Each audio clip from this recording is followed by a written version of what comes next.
बिस्मिल्लाहिर्रहमानिर्रहीम। अस्सलाम वालेकुम नाज़रीन, मैं हूँ आसमा शराजी। प्रोग्राम है फ़ैसला आपका।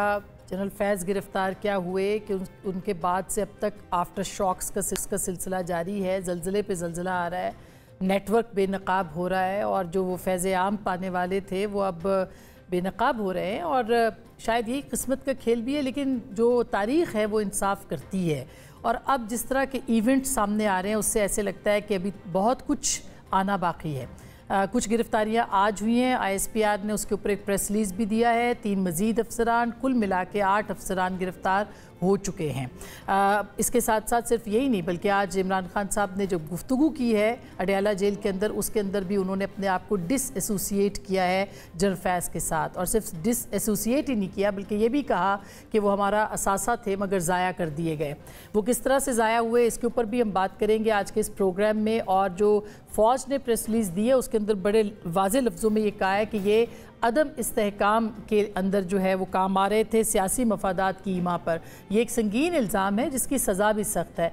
क्या सज़ा हो सकती है? जनरल फैज़ का नेटवर्क कितना है, कितने लोग और गिरफ़्तार होंगे? और इसके बाद एक और बड़ी डेवलपमेंट आई कि डिप्टी सुपरिटेंडेंट जेल जो हैं उनकी गिरफ्तारी अमल में आई और उनके साथ उनका पूरा अमला जो था वो इसमें इन्वॉल्व था। ये कितना बड़ा नेटवर्क है, इसमें कितने लोग हैं, क्या सियासी, गैर सियासी, सहाफ़ती हल्के, अदालती हल्के, बहुत सारे ब्यूरोक्रेट्स कहा जा रहा है कि इसके अंदर इन्वॉल्व हैं। कौन कौन होगा इसके ऊपर आज तफसीली बात करेंगे आज के इस प्रोग्राम में। और अता तारड़ साहब ने भी आज अपनी प्रेस कॉन्फ्रेंस की कुछ निशानदेही की है, जो कि ये कह रहे हैं कि कुछ और लोग भी हैं जो कि गिरफ़्तार हो सकते हैं। और साबिक़ वज़ीर आज़म को जेल के अंदर जो सहूलियात थी उसके हवाले से भी काफ़ी तफसीलात जो हैं, दिलचस्प तफसीलात, वो मंजर आम पर आ चुकी हैं। हम सारे मौज़ूआत पे बात करेंगे। 9 मई के जो साजिश है उसके ताने बाने और उसमें जनरल फैज़ का किरदार जो कल ख्वाजा आसिफ साहब ने हमारे प्रोग्राम में बताया भी। मज़ीद शख्सियात भी राडार पर हैं। आज कल रात को एक इशाया भी हुआ है जिसमें जो सीनियर फ़ौजी अफसरान हैं उनके साथ मुलाकात की आर्मी चीफ़ ने। और ऐसे लगता है कि एक पूरे कॉम्प्रिहेंसिव पैकेज के साथ फ़ौज आगे बढ़ रही है जिसमें कि कोई तकसीम नहीं है और किसी नतीजे पे पहुँच के ये अमली इक़दाम किए जा रहे हैं। हमारे साथ मौजूद हैं जनाब शब्बीर डार साहब, जो रोज़ रिपोर्टिंग के लिए अडयाला जेल जाते हैं। खान साहब से इनकी मुलाकात होती है, आज भी हुई है, इनसे बात करेंगे। हमारे साथ मौजूद हैं शहजाद इकबाल साहब, सीनियर सहाफ़ी, तज्ज़िया निगार, तबसरा निगार, बेहतरीन प्रोग्राम पेश करते हैं। बहुत शुक्रिया शहजाद आपकी तशरीफ़ आवरी का भी। हमारे साथ माजिद निज़ामी साहब हैं, सीनियर सहाफ़ी हैं, तबसरा निगार हैं, कॉलम निगार हैं, लाहौर से में ज्वाइन कर रहे हैं। सैयद इमरान शफ़क़त साहब किसी तारुफ़ के मोहताज नहीं है, ये भी आप इनको भी सुनते हैं, देखते हैं, तबसरा निगार हैं, सीनियर सहाफ़ी हैं, अंदर की ख़बरें इनके पास होती हैं। बहुत बहुत शुक्रिया माजिद एंड इमरान, आप लोगों ने भी हमें ज्वाइन किया है। सबसे पहले शब्बीर मैं आपके पास आना चाहती हूँ क्योंकि आज जब आप गए हैं और ज़ाहिर है कि इमरान खान साहब से आपकी एक फ़र्स्ट हैंड इंफॉर्मेशन आपके पास है, उनकी बॉडी लैंग्वेज क्या थी, वो नाराज़ थे, खुश थे, फिर उन्होंने आज खुद को लाताल्लुक़ भी किया है जनरल फैज़ के साथ। और जो चौधरी अकरम साहब थे उनकी गिरफ़्तारी किस तरह से अमल में आई, कुछ बताइए तफसीलात। जी, आज हम जब अडयाला जेल पहुँचे हैं, चूँकि आज 190 मिलियन पाउंड रेफरेंस की समाअत थी, तो समाअत के दौरान ही इमरान खान सहाफ़ियों की तरफ आए गुफ्तगू के लिए। उन्होंने पहले कहा कि मुझे आज 2-3 बातें ज़रूरी करनी हैं, तो आप तैयार रहें। तो उसके साथ ही जो जेल अमला है वहाँ का, deputy superintendent jail Azhar Iqbal इन पर जो था हैं, उन्होंने उनको रोकने की कोशिश की कि आज आप बात नहीं कर सकते, हमें ऊपर से आर्डर्स है। खैर उस पर उनके आपस में तलखी भी हुई। इमरान खान खासे परेशान भी थे आज।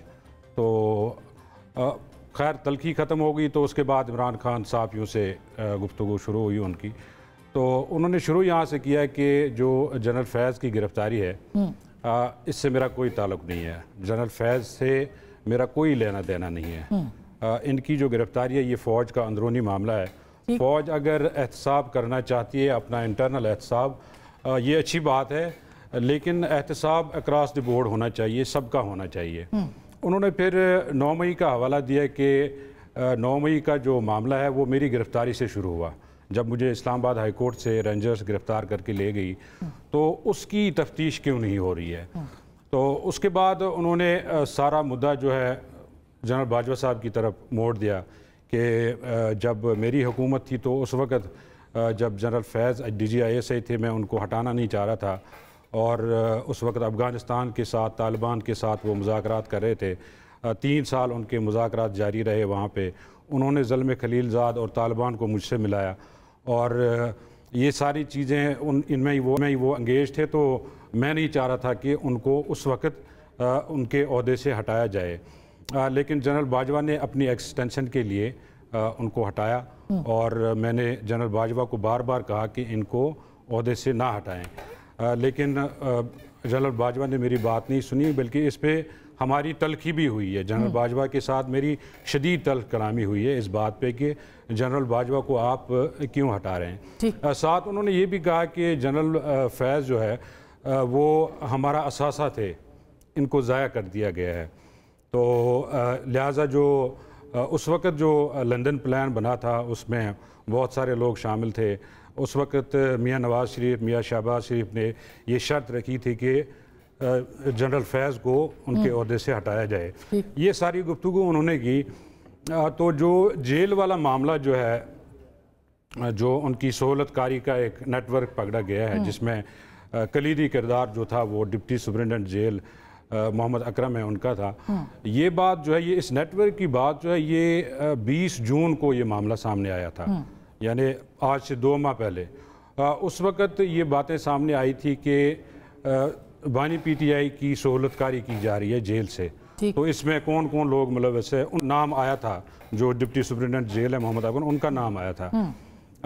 उसके बाद 20 जून को उनका तबादला किया गया मोहम्मद अकरम का, उनको लाहौर हेड ऑफिस रिपोर्ट करने का कहा। खैर वो उसके बाद चले गए। 2-4 दिन के बाद वो वापस आ गए जेल, तो हमारी उनसे मुलाकात हुई। तो उसके बाद तबादले के बाद फिर वापस आ जी वो फिर वापस आए। लेकिन हमारे ज़राए का कहना है कि जो जेल ज़राए उनका कहना है कि ये वहाँ चले गए हैं और वहाँ से इन्वेस्टिगेशन जो है वो इनिशिएट हुई है इनके ख़िलाफ़। इन्होंने वहाँ पे अपना बयान रिकॉर्ड कराया, उसके बाद इंक्वायरी शुरू हो गई है। उसके बाद उनकी इन्वेस्टिगेशन जारी थी जेल में। वो चूँकि वो शुरू से ही, जब से इमरान खान जेल गए हैं, अडियाला जेल, शुरू से डिप्टी सुपरिटेंडेंट जेल जो है मोहम्मद अकरम, वो उनके साथ सिक्योरिटी प्रोटोकॉल के लिए मौजूद होते थे। यानी उनको अपनी बैरक से कमरा अदालत लाना, वहाँ से वापस ले जाना, उनकी सिक्योरिटी या जो मुलाकाती आते हैं उनके साथ मिलने, उनको वहाँ तक ले जाना और वहाँ की सिक्योरिटी, वो सारा निज़ाम मोहम्मद अकरम के पास था। और उनके साथ तकरीबन 6-7 लोगों की टीम थी जो ये सारे मामला देखते थे। और हमने देखा कि कमरा अदालत में जो ये डिप्टी सुपरिटेंडेंट जेल थे, इनका बड़ा फ्रेंडली जो है रवैया होता था बुशरा बीबी के साथ भी, इमरान खान के साथ भी। कई मरतबा हमने देखा कि ये सरगोशियाँ भी करते रहे हैं, इमरान खान के साथ भी, बुशरा बीबी के साथ भी। इवन मैं आपको एक दिलचस्प बात बताऊं कि एक मरतबा इमरान खान जब हमारे साथ गुफ्तगू कर रहे थे, ये करीबन 2-3 माह पहले की बात है, तो उनके जो आर्टिकल्स छपे आलमी जरीदों में या अखबारात में, तो मैंने उनसे पूछा कि ये जो आपके पास इंफॉर्मेशन आती है बाहर की, क्योंकि आप जेल में हैं, तो ये किस तरह, इतनी इंफॉर्मेशन आपको किस तरह मिलती है? तो उन्होंने मजाकन, वो मोहम्मद अकरम उनके साथ खड़े थे दाएं जानिब, उन्होंने उनकी जानिब इशारा करके कहा, खैर उन्होंने भी मजाक में ही कहा गालिबन, उन्होंने कहा कि ये अकरम मुझे सारी रिपोर्ट्स देता है बस। तो अकरम बेचारा बड़ा मतलब वो सस्पिशियस नज़रों से हमारी तरफ भी देख रहा था, उनकी तरफ भी देख रहा था। खैर इमरान खान ने उनको कहा कि यार कोई नहीं, तुम्हें कोई कुछ नहीं कहेगा। लेकिन जब उनका तबादला किया गया, उस वक्त इमरान खान ने कहा कि ये बड़े अच्छे अफसर थे और ये बड़े कॉम्पिटेंट अफसर थे और जेल से जो है अच्छे अफसरों का तबादला किया जा रहा है। अब चूँकि गुज़श्ता रोज़ उनकी गिरफ्तारी अमल में लाई गई है अडियाला जेल में, साथ उनके एक और असिस्टेंट बिलाल, उनकी भी पूछगछ की गई। आज ये पेशरफ सामने आई है कि ये सिर्फ 2 लोग नहीं थे, इनके साथ 6 और लोग हैं और 6 में से 2 को आज शामिल तफ्तीश किया गया, बाकी जो 4 हैं उनको भी शामिल तफ्तीश किया जा रहा है। अच्छा, इसमें अहम बात यह है कि जो वो पैगाम रसानी करते थे इमरान खान के लिए, उसमें मोबाइल कुछ मैसेजेस पकड़े गए हैं और एक व्हाट्सएप ग्रुप पकड़ा गया है। व्हाट्सएप ग्रुप भी था ये व्हाट्सएप ग्रुप 3 नंबर ऐसे हैं जो बैरून मुल्क है, यूरोपीय ममालिक का कहा गया है कि वहाँ के लोग जो है 3 लोग इस व्हाट्सएप ग्रुप में शामिल थे और यहाँ से बाकायदा तौर पर उनको पैगामात भिजवाए जाते थे। वो वहाँ से मैसेजेस जो है भेजते थे। ये बड़ा खौफनाक इंकशाफ हुआ है आज। और इसके साथ चूँकि अकरम जो है, मोहम्मद अकरम, वो गुज़श्ता 15 सालों से यहाँ पे है अडियाला जेल में, और मुख्तलिफ औकात में उनकी वो मुअत्तल भी हुए हैं 1-2 दफ़ा। तो ये जो है इसमें एक और बात भी आई, जो जुल्फी बुखारी है उनका भी इनके साथ रब्ता था। अच्छा। एक और है साबिक सूबाई वज़ीर पंजाब के PTI की, उनके साथ भी इनका करीबी ताल्लुक है। तो ये जो नेटवर्क है, ये इसका इंकशाफ होना, और ये मोबाइल मैसेजेस और व्हाट्सएप ग्रुप, अच्छा, ये इतनी इंटरेस्टिंग डिटेल है कि मैं आपको रोक नहीं सकी, और इतनी दिलचस्प, ज़ाहिर है आपके पास बहुत सी खबरें हैं, जितना वक्त है क्योंकि आपने जाना भी है, तो मैं इसलिए मैक्सिमम चाह रही थी कि इन्फॉर्मेशन हो। शहजाद, बाकायदा इस पर बात का भी आगाज़ करते हैं। इन्फॉर्मेशन आपने सुनी जो शब्बीर के पास है, आपका क्या तबसरा क्या है इसके ऊपर कि क्या, और इन्फॉर्मेशन भी है ज़ाहिर आपके पास, कि ये सब कुछ चल क्या रहा था, और इतना लंबा अरसे से वो जेल में है खान साहब, क्या ये ढील दी गई है, कोई डील थी, ये क्या था ये मामला? नहीं, मुझे तो नहीं लगता कि कोई डील होगी। ये बहुत हद तक मुमकिन है, क्योंकि आपने देखा है कि यहाँ पे पोलराइजेशन अब बहुत हद तक बढ़ चुकी है। मतलब पीटीआई तो ये क्लेम करती है कि फौज में भी बहुत सारे लोग हमारे हिमायत याफ्ता हैं। अदलिया में आपने देखा है कि एक डिवाइड आपको बड़ा क्लियरली नज़र आता है। बेंच बनना शुरू हो जाता है तो पता चल जाता है, और बातचीत होती है कि एक फ़ैसला किस तरफ आएगा। सोसाइटी में पोलराइजेशन है। मतलब अरशद नदीम की जो कामयाबी है उसको भी आप बियॉन्ड पार्टी आके नहीं देखते, ये सूरत हाल है। तो ये बहुत हद तक मुमकिन है कि कुछ स्टाफ ऐसा हो, अमला ऐसा हो जो कि पसंद करता हो इमरान खान को, उनके लिए सहूलतकारी इस वजह से वो कर रहे हो। ये मुमकिन है। मेरे पास एग्जैक्टली नहीं पता, मुझे नहीं पता कि क्या अरेंजमेंट था, लेकिन जो तफसीलात है वो बड़ी इंटरेस्टिंग। और सबसे दिलचस्प बात यह है कि सबसे पहले इमरान खान ने खुद निशानदेही की थी, ये मोहम्मद अकरम है जो मुझे तफसीलात देते हैं। क्या पता वहीं से उनके ऊपर मुश्किल वक्त जो है वो शुरू हो चुका हो। अब एक सवाल जो कवर अप करने के लिए भी कहा, ताकि इनकी तरफ किसी का जो भी हो एंड में, तो अगर वही साबित हुआ है उनके ऊपर, तो इसका मतलब तो उन्होंने जो निशानदेही की थी वो सही साबित हुई। फिर अब मुझे नहीं पता ये जो फैज़ हमीद साहब या उनके जो दूसरे ब्रिगेडियर्स वगैरह के हवाले से खबर आई है, इनका कोई कनेक्शन अडियाला जेल के जो सुपरिटेंडेंट डेप्यूटी उनसे है या नहीं है, कि ये एक ही नेक्सस था कि वहाँ से इन्फॉर्मेशन पास हो रही थी या नहीं हो रही थी। अभी तक तो उस प्रेस रिलीज पे हम स्पेकुलेट ही कर रहे हैं कि जो पोस्ट रिटायरमेंट एक्टिविटी है वो क्या थी। क्या वो 9 मई के हवाले से थी? फैसल ऑर्डर तो कह रहे हैं कि इमरान खान पर जो कातलाना हमला था वो भी उसमें है, वो भी एक मामला है। अरशद शरीफ का भी बात कर, अरशद शरीफ की भी बात करें तो हम उस पर स्पेकुलेट ही कर सकते हैं, क्योंकि मैंने शाहजेब खानजादा साहब के शो पे सुना था, ख्वाजा आसिफ साहब को, आपके शो भी उन्होंने कहा है कि हो सकता है कि 9 मई हो। वो भी सर्टेन नहीं है इस पे हवाले से कि क्या है, क्योंकि जो भी कार्रवाई हो रही है, जो इन्फॉर्मेशन है वो फौज के पास ज़्यादा होगी और वो उस पर जो है कार्रवाई कर रहे हैं। लेकिन एक बात जो आज की इमरान खान ने, जिसमें वो कह रहे हैं कि ये असासा थे और इनको रहने देना चाहिए था, तल कलामी हुई। वो तल कलामी हम सबको पता है, उस वक्त कुछ वफाकी वुज़रा थे जो बता रहे थे कि इतनी लाउड वो थी तल कलामी प्राइम मिनिस्टर हाउस में कि बाहर तक आवाज़ें आ रही थी। और इसके बाद कुछ वफाकी वुज़रा गए जनरल बाजवा साहब के पास कि इस मामले को जो है किसी तरीके से सुलझाया जाए, कोई कानूनी प्रोसेस जो है वो अडॉप्ट किया जाए। लेकिन ये कहना इमरान खान का कि मैं उनको रखना चाहता था सिर्फ अफगानिस्तान की वजह से और इस वजह से वो असासत है, मेरे ख्याल से ये बात दुरुस्त नहीं है। वो खुद ये बता चुके हैं जब उनकी हुकूमत गई कि किस तरीके से कानून साजी के लिए एजेंसीज हेल्प करती थी, यानी कि अगर ISI करती थी तो उसके सरबराह जो है फैज़ हमीद साहब थे। अगर वो ये खुद कह चुके हैं कि हमारे कोalition पार्टनर्स को किसी बात पे कन्विंस करना हो तो एजेंसीज मदद करती थी।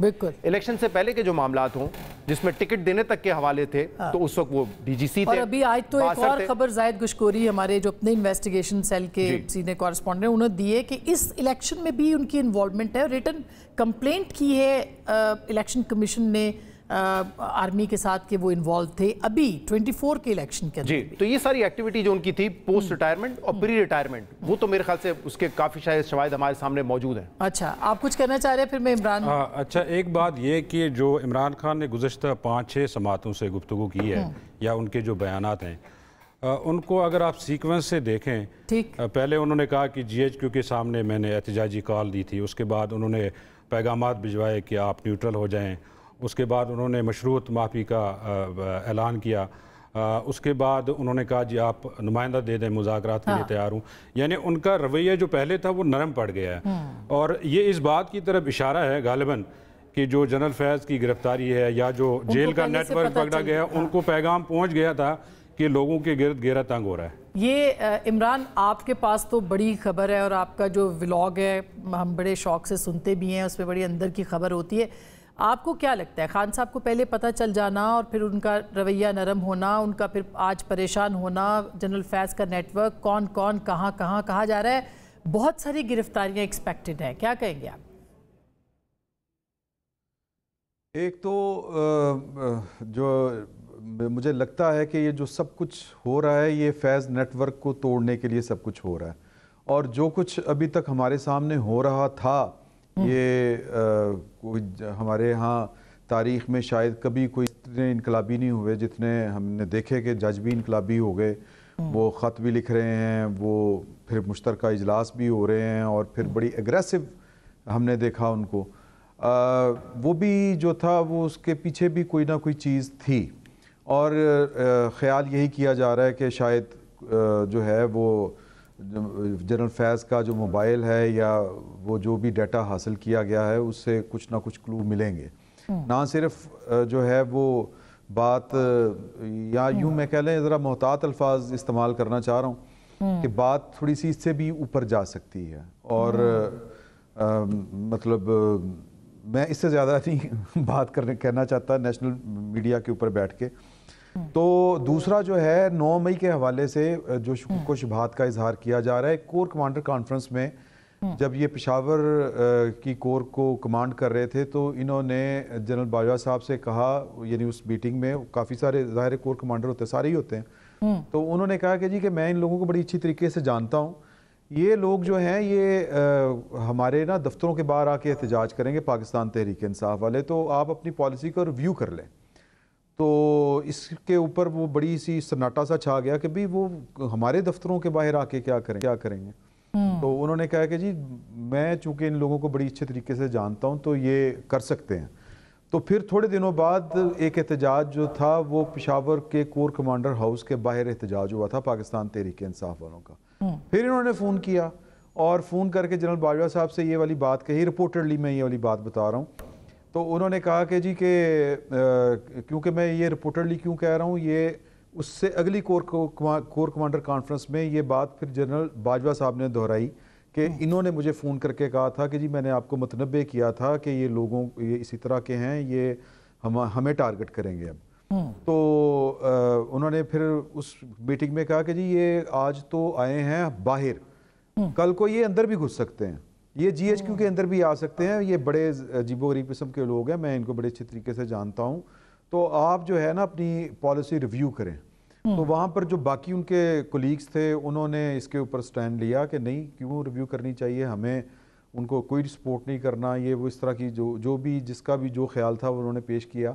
तो अब लोग जो हैं जो इन्वेस्टिगेट कर रहे हैं वो कह रहे हैं कि एविडेंस तो मिलेगी सो मिलेगी, या है हमारे पास। कुछ लोग तो ये भी दावा कर रहे हैं कि ये जो डाटा रिट्रीव किया गया है उसमें ये सारी बातें हैं।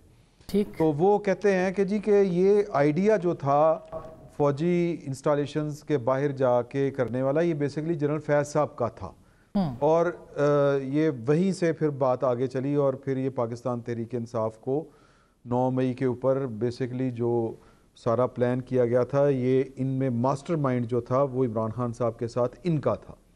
इस तरह से जो है, तो अभी भी इसका मतलब है कि उनके ताल्लुकात, उनके अभी भी राब्ते तो होंगे फिर खान साहब के साथ, क्योंकि खान साहब जेल में हैं और पूरा उनका जो निज़ाम था वो चल रहा था, जिसे निज़ाम हस्ती कहते हैं, वो चलता रहा। तो इसका मतलब है कि कहीं ना कहीं उनका लिंक था और वही गाइड कर रहे थे पार्टी को भी।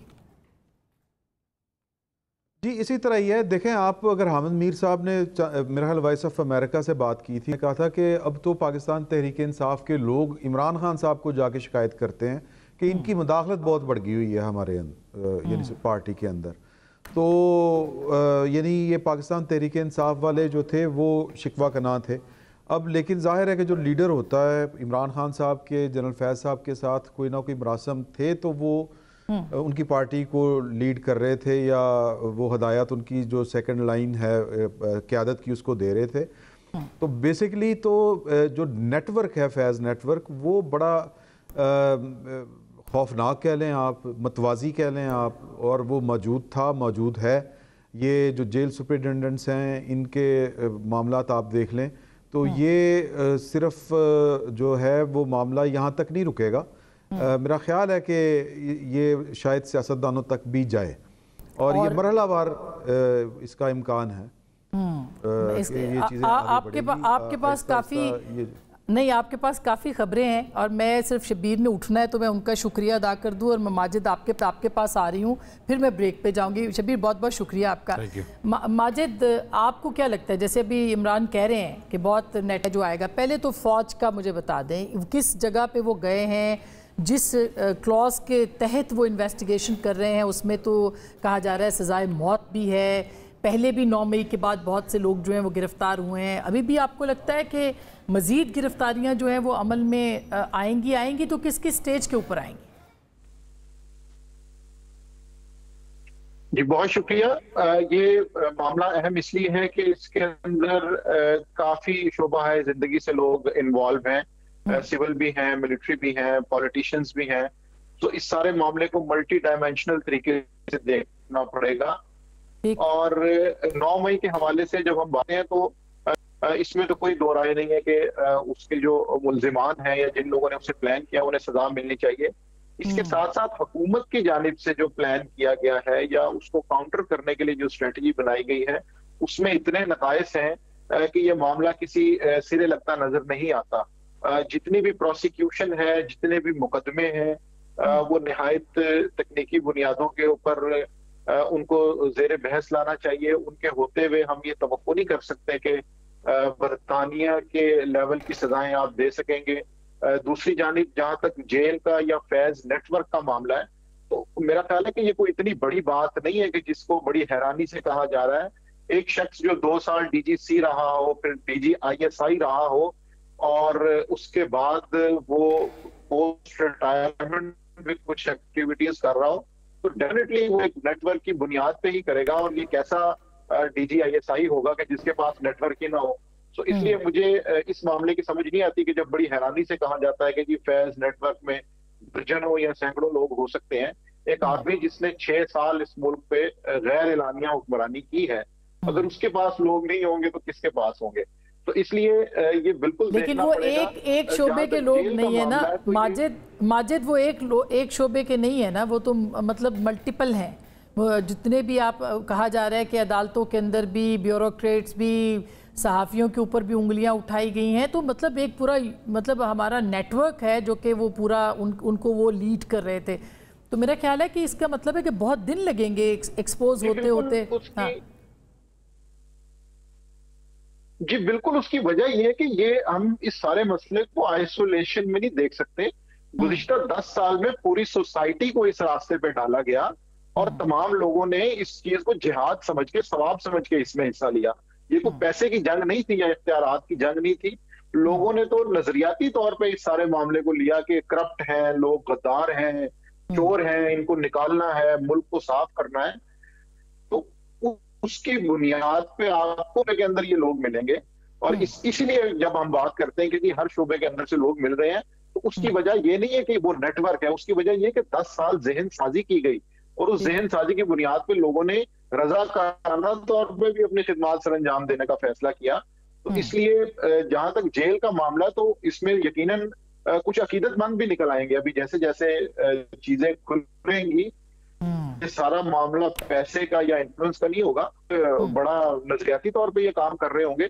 तो इसलिए ये सारी जो चीज है उसको मल्टी डायमेंशनल तरीके से डील करने की जरूरत है। अच्छा, ये कैसे होगा, ये बड़ा इंपॉर्टेंट सवाल है और कौन कौन होगा ये उससे भी ज़्यादा अहम है।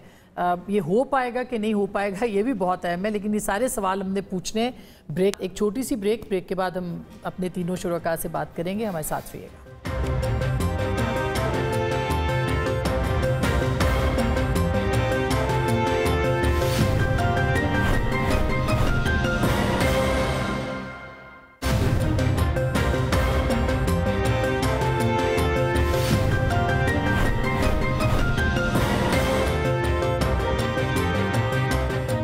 Welcome back. एक दफ़ा फिर आपको खुश आमदीद कहते हैं। शहजाद, जैसे ब्रेक से पहले बात हो रही थी कि ये अनयूजुअल सी चीज़ें हैं और ख़ास करके एक डिप्टी डीजी जो DGC रहे हैं, फिर वो DG रहे हैं, उनकी गिरफ्तारी, उनसे इन्वेस्टिगेशन, ये कोई गैर मामूली चीज़ें हैं। तो ज़ाहिर है कि गैर मामूली सपोर्ट भी होगी। इतना आसान होगा जनरल फैज़ की इन्वेस्टिगेशन करना? देखिए, गैर मामूली है और एज ए सेट कि हमारे पास बड़ी लिमिटेड इन्फॉर्मेशन है। लोग बात कर रहे हैं इस पर, इमरान साहब के पास खबर होगी, माजिद साहब के पास होगी। लेकिन वो एग्जैक्टली क्या पोस्ट रिटायरमेंट एक्टिविटी थी, आई एम नॉट श्योर अभी तक। जब तक उस पर वजाहत आ जाए मेरे ख्याल से ज़्यादा बेहतर बात हो सकेगी। लेकिन अगर उनका कोई रोल था सियासत में तहरीक इंसाफ की, तो पोस्ट रिटायरमेंट तो एक एडवाइजरी रोल हो सकता है, क्योंकि देखिए फौज एक बहुत ही डिसिप्लिन इदारा है, चेन ऑफ कमांड पे चलता है। जब आप बाहर हो जाते हैं, आप रिप्लेस हो जाते हैं, तो आप एक हद तक ही अपना असर इस्तेमाल कर सकते हैं, और उन्होंने बेशक किया होगा जिसके ऊपर वो कार्रवाई चल रही है। लेकिन हम ये क्यों भूल जाते हैं कि इस वक्त जो तहरीक इंसाफ की सियासत है वो हमेशा से इमरान खान की वही सियासत रही है। वो जब भी ऑपोजिशन में होते हैं वो कियोस, डिस्ट्रक्टिवनेस, इस पे थ्राइव करते हैं। वो क्या 2014 में जब धरना हुआ था और यहाँ पे आपने देखा पीटीआई पे हमला हुआ था, तो उस वक्त जनरल फैज थे नहीं थे। इसके बाद कई ऐसी एक्टिविटी हुई है, 2016-17 में ये यहाँ पर एक धरना लेकर आ रहे थे, उसमें भी जनरल फैज नहीं थे। तो अगर हम हर चीज़ जनरल फैज पे डालेंगे तो हम ये कह रहे हैं कि नहीं, इमरान खान की सियासत तो बड़ी नॉर्मल है, वो तो हमेशा एक लीडर ऑफ द ऑपोजिशन जब भी हो या ऑपोजिशन में हो, वो एक नॉर्मल सियासत करते हैं, तो बात गलत होगी। वो हमेशा एक गैर मामूली सियासत करते हुए आए, वो क्योस पे थ्राइव करते हैं, और इसीलिए जब ऑपोजिशन में होते हैं आपको ज्यादा स्ट्रांग नजर आते हैं। तब भी वो ऐसे तब भी यही थे ना, उसमें कोई शुजा पाशा होंगे या ज़हीरुल इस्लाम होंगे, तब भी उनकी सियासत यही थी। तो इसलिए मैं कह रहा हूं कि अगर हम सब ये कहें कि यार ये उनका डिस्ट्रक्टिव माइंड था फैज हमीद का, जो कि ये सब कुछ करवा रहा था, मेरे ख्याल से ये कहना गलत होगा। इमरान खान की खुद भी सियासत ऐसी रही है। दूसरा जो देखें आप, बेशक जो इस वक्त हो रहा है पोस्ट रिटायरमेंट, जो उन्होंने किया उनके ऊपर जो भी चार्जेस हैं वो साबित होने चाहिए, अगर साबित होते हैं तो सजा भी होनी चाहिए।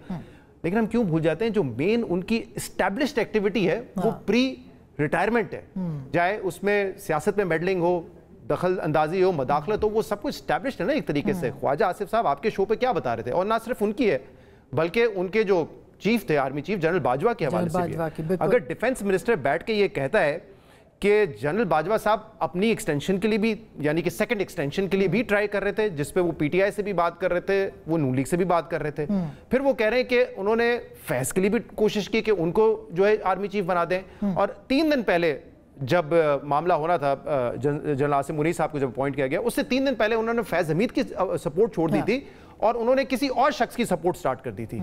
मतलब ये तो ब्लेटेंटली आप ये कह रहे हैं कि डिफेंस मिनिस्टर बैठ के कह रहे हैं कि आर्मी चीफ की ये मदाखलत थी, कि वो लॉबिंग कर रहे थे कि वो चीफ बन जाए, और कौन बने और कौन ना बने।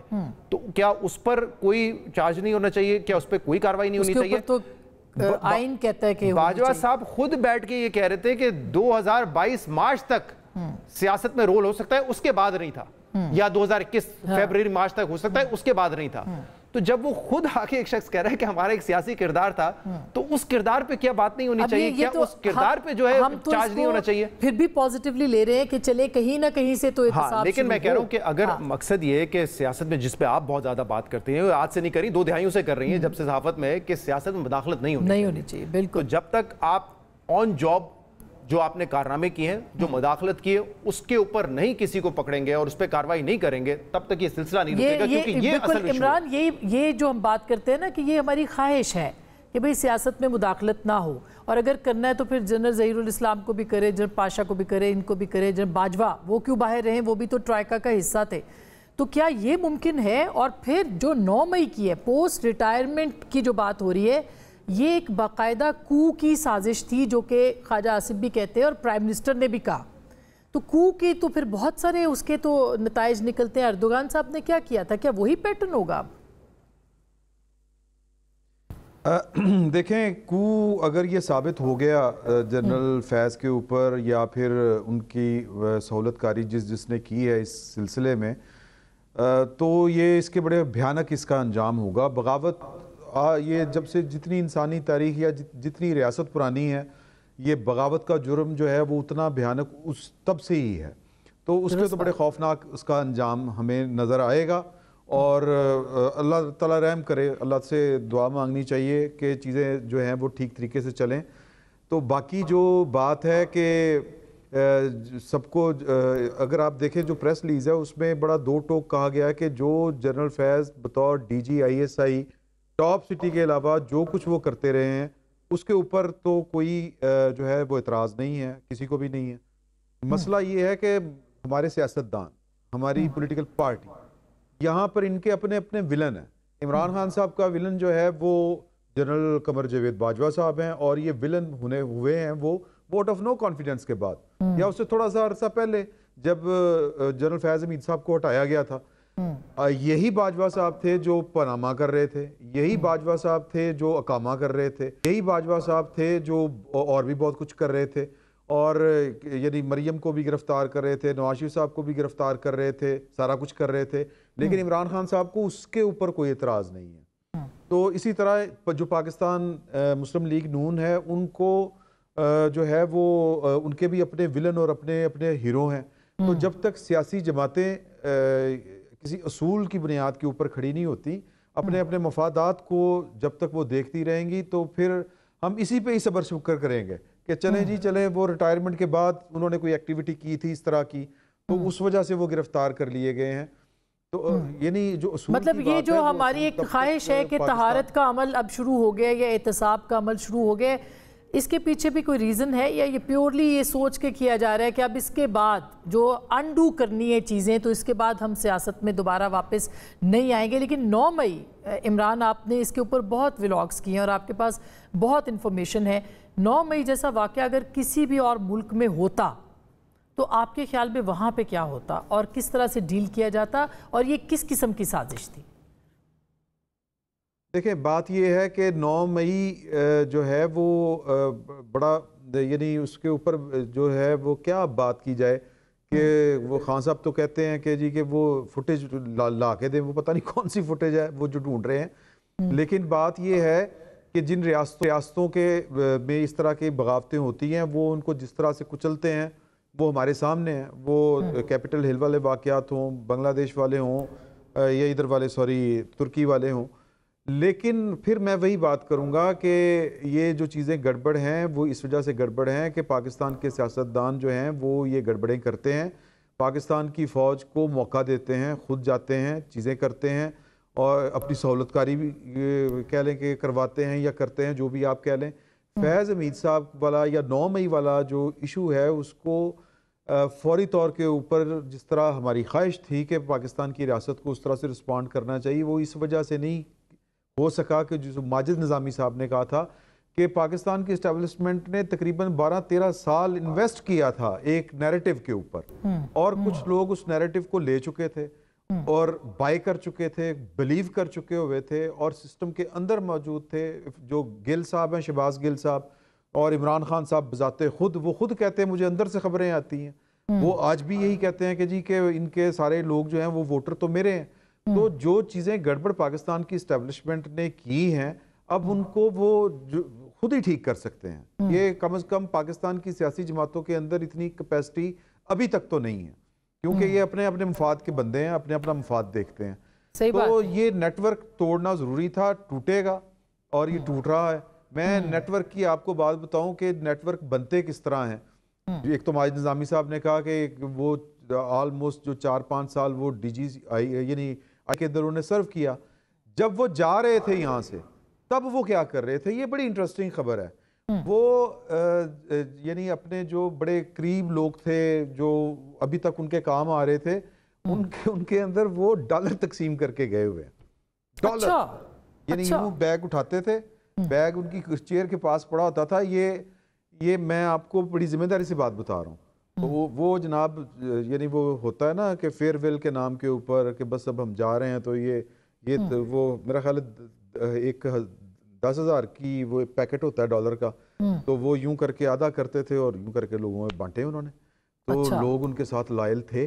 और फिर वो, अब ये मसला क्या था, मसला जो मैं यानी किसी आदमी का इंतकाम या उसकी अना मजरूह होना, ये इतना खौफनाक इस तरह के बंदे का, मेरा ख्याल है कि इसका तो एक जो कहते हैं साइको एनालिसिस होना चाहिए। सही बात है कि आखिर वो वजह क्या थी, कि उनको मसला क्या था।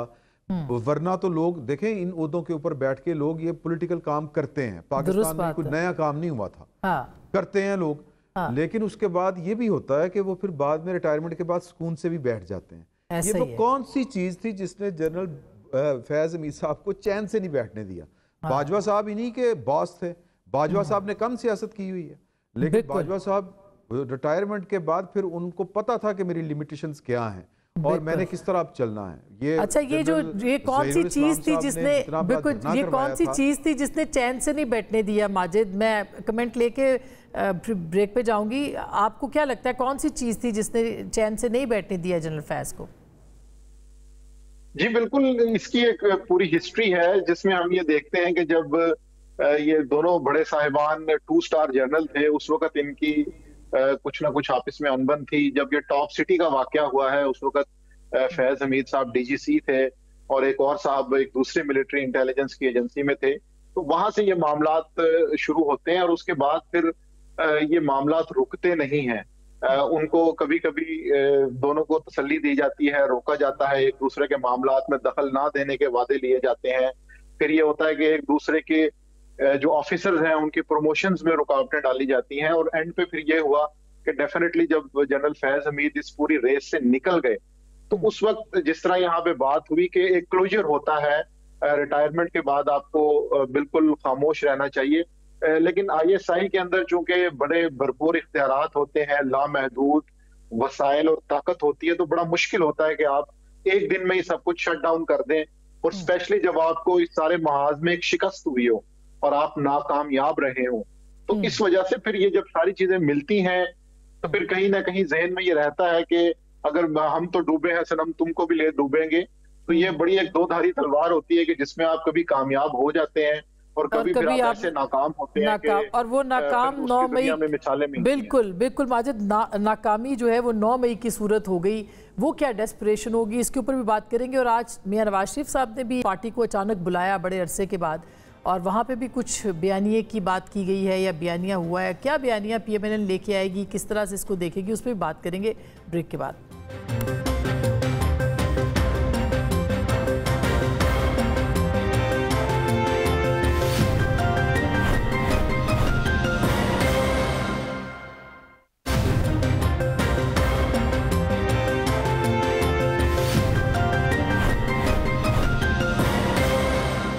Welcome back. एक दफ़ा फिर आपको खुश आमदीद कहते हैं। शहजाद, आज नवाज शरीफ साहब ने भी एक मीटिंग बुला ली आफ्टर अ लॉन्ग टाइम अचानक। तो क्या कोई बयानिए की तलाश में है PMLN? मुझे नहीं लगता क्या बयानिए की तलाश में होंगे। नवाज शरीफ साहब के हवाले से 2-3 दफ़ा खबर आई है कि उनको फिर लॉन्च कर रहे हैं, फिर पार्टी सदर भी बन गए, फिर एक्टिव होंगे। ये खबरें आती रहती हैं लेकिन उनका एक्टिविज्म हमने देखा नहीं है। वो बिल्कुल ही 12वें खिलाड़ी की तरह इस वक्त बाहर बैठे हैं। हो सकता है कि उनकी जो राय है वो पार्टी में उस पर फैसले होते हो, लेकिन एटलीस्ट पब्लिक आई में जो है वो इतने बड़े लीडर के तौर पे जो है वो नहीं नजर आ रहे। लेकिन आपने एक 9 मई के हवाले से बात की, बिल्कुल ठीक बात है। कोई भी इंसान थोड़ी सी भी अकल रखता होगा ना आसमा, वो कहेगा कि सजाएं मिलनी चाहिए जो उसमें मुलविस थे, चाहे वो PTI के हों, PTI के ना हो, जो कोई भी हो। लेकिन इस मामले को पॉलिटिसाइज किया गया ना। जब आप इसका डायरेक्शन मोड़ेंगे कि नहीं, एक पार्टी को हम डिसमेंटल करते हैं, जो पार्टी छोड़ने का ऐलान करेगा, जो प्रेस कॉन्फ्रेंस करेगा वो बरी जमा हो जाएगा, उसको कोई सजा नहीं होगी, चाहे उसने जलाओ घिराव किया हो, कुछ भी किया हो, आप दूसरी पार्टी में चले गए तो आप शांति से बैठे रहेंगे।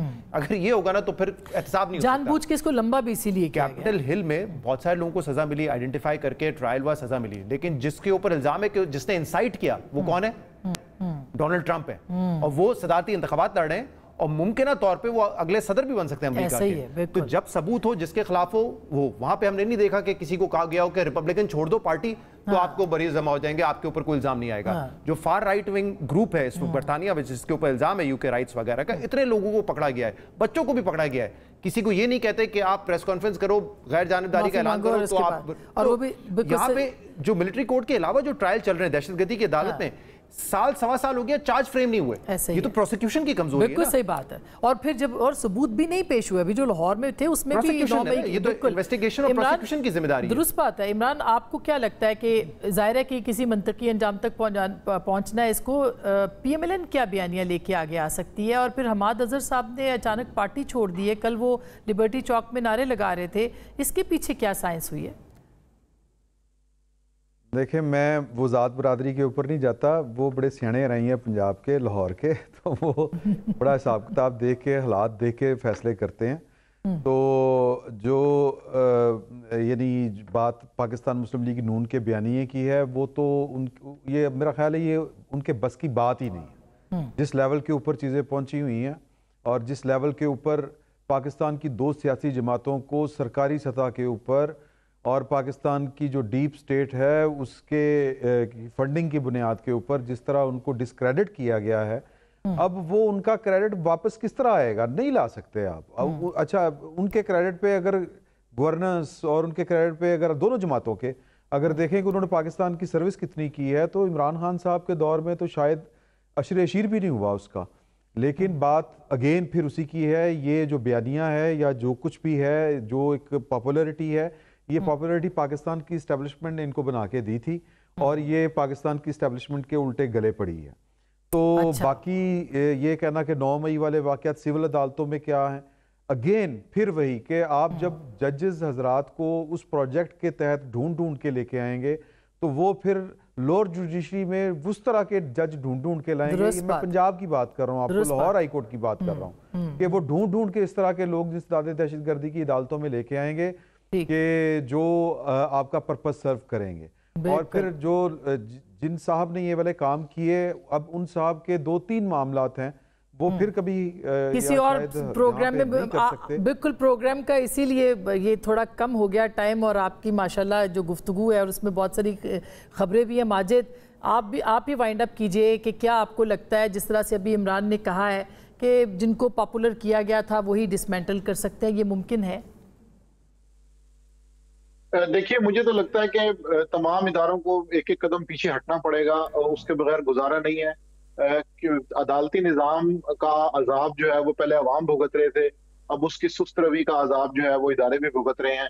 और ये जो अभी तक पता चलता है कि 9 मई की सजाएं नहीं हो सकी, उसकी मेन रीजन यही है कि FIRs के अंदर बड़ी भयानक गलतियां हैं, अदालती निज़ाम इतना स्लो है, वो प्रोसेस चल ही नहीं पा रहा। उसके बाद फिर हम ये तवक्को करते हैं कि उसमें से सजाएं भी होंगी। तो इन सारी चीजों को मेरा ख्याल है संभालने के लिए जो हिकमत अमली चाहिए, ना तो वो मुस्लिम लीग नून की तरफ से आई और ना किसी और तरफ से आई। तो बेहतर ये है कि पहले अपनी सफ़ों में थोड़ी सी दुरुस्तगी पैदा करें ताकि इस सारे बयानियों को प्रॉपर तरीके से काउंटर किया जा सके। बहुत शुक्रिया, थैंक यू सो मच। मेरा ख्याल है यही असल बात है कि जिस तरीके निज़ाम को सलीक़े से बिगाड़ा गया है उससे डबल सलीक़ा चाहिए इसको संवारने के लिए। वक्त मगर बहुत कम है। गुफ्तगू आपने सुनी, फैसला आपका।